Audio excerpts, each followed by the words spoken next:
guys, ang magandang umaga po sa ating lahat, especially sa ating buhay may pamilya. So guys, bago tayo matulog is kasi galing po tayo ng panggabi, so bibili muna tayo ng ating pananghalian.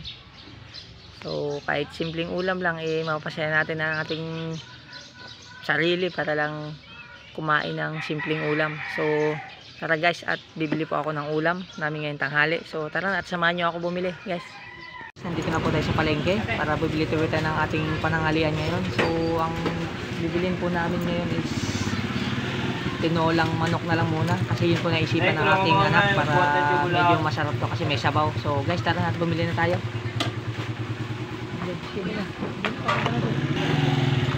So guys, tara na at bibili po tayo ng manok. Taas mo.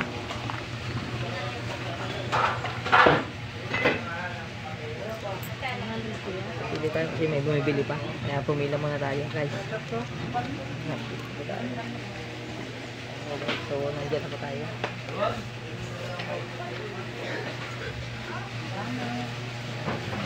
Guys, at pumili na po tayo.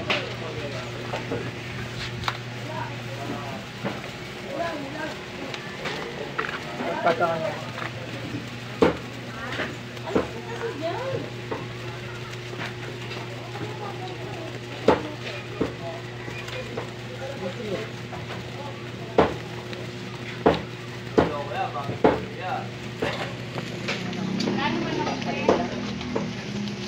ayun lang po boss, pajak na lang. Malilit lang boss.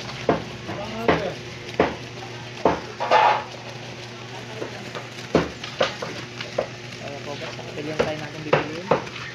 Isang blend. Ano po lang kaya? Ako po kuya.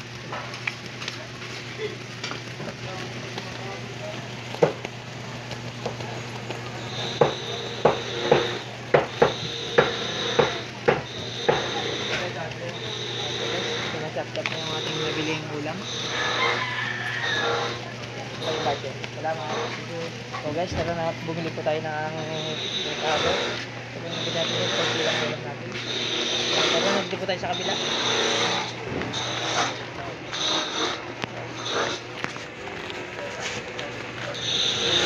Dito po tayo sa gulayan.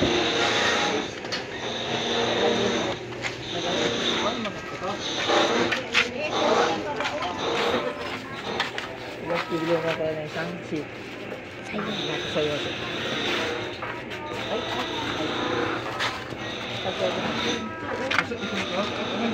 Dose lang siya po.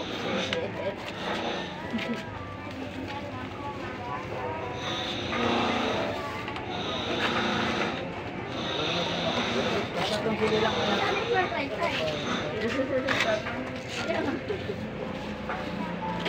Wala maganda na na eh. Ano to yan?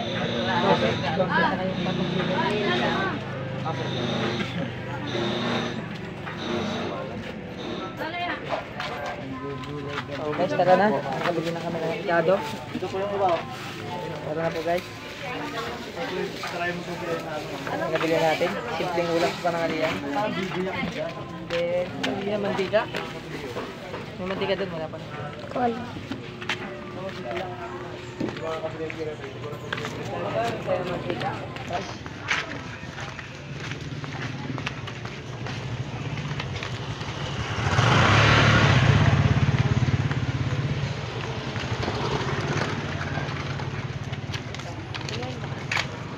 Walang mantika din.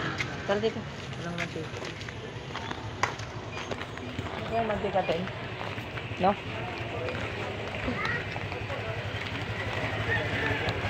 Yun lang ba yun? Ilang? Ay, no, 26. Yung hindi yung tag-10 lang. Ay, chicken cubes po. Kaya pa yung chicken cubes. Isa lang po. Wala kayong nakalipak na mantika yung tag-10 lang. Sige. Magkano doon? So guys, nabili ko tayo ng chicken cubes po.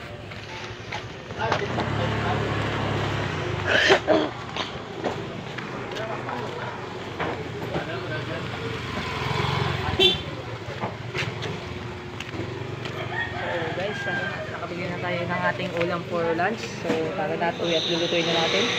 So tara guys. So guys, tayo po ay nakarating na sa ating bahay. Tara natin, i-prepare na natin yung ating binili na tinolang manok. So, tara na at silipin natin guys. Bali, ito na po siya. Ayan. Ayan po yung binili namin. Ayan po. Ayan guys. So nakaanda na pala yung ating ricado. So wala pa tayong dahon ng sili, kaya ito na lang, malunggay na lang, mas masustansya to eh. So ayan po na, naka-prepare na po lahat. So lulutuin na lang siya. Ayan po. Bali, tinolang manok po yung ating lulutuin ngayon para may sabaw. Budget meal lang po tayo eh, kaya yan na po yung nakaya ng budget natin guys. Ayan po guys.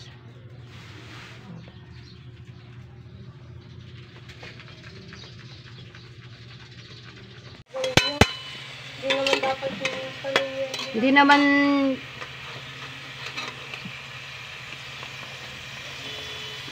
Ayan po guys, ginigisa na po yung ating tinolang manok. So after 1 hour, so luto na po ito. Bakit ginagawa mo? Bakit ginagawa mo?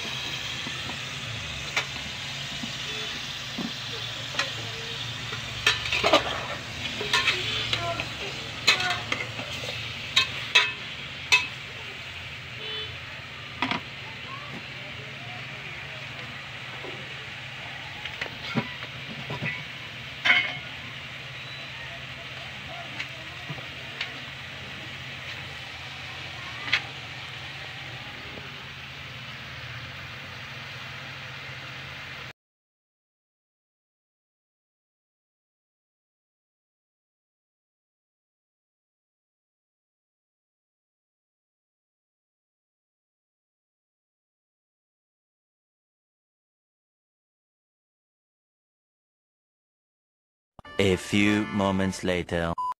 So guys, finally naluto na yung ating panangalian. So tara na, naka-ready na po yung ating tinolang manok. Simpleng recipe pero masarap po ang lasa. So ayan po, naka-prepare na po yung ating ulam for lunch mga guys. Ayan po. Tinolang manok po. Tara na at kakain tayo mga guys. Ayan po guys. So, naka-prepare na po.